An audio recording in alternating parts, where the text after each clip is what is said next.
Welcome to Man Does Tech, where I solve the problems you didn't even know you had.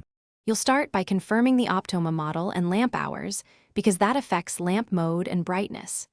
Next, position the projector on a stable surface with a 6 to 12-inch clearance so air can flow. This prevents overheating. Connect the supplied power cord and plug into a grounded outlet, then press the power button. Once powered, wait 30 to 60 seconds for the lamp to reach nominal brightness, and make sure the status LED shows normal operation before moving to video inputs. You now connect your source. Use HDMI for a single-cable digital signal or VGA/DVI for older gear.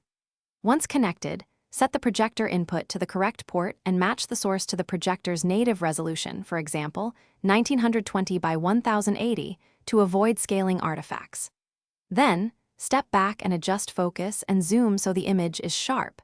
Correct keystone to square the picture, and use lens shift if your model has it. If available, load a test pattern. Finish by calibrating color temperature and brightness to the room. You'll often choose eco mode to extend lamp life while keeping acceptable brightness. Secure all cables and save your settings in the projector menu so you don't repeat adjustments. Test audio pass-through and remote responsiveness before regular use. If you don't see an image, check that the lamp indicator is off, verify the input source and cable pins, and confirm the projector's input selection. Make sure power and status LEDs indicate normal operation.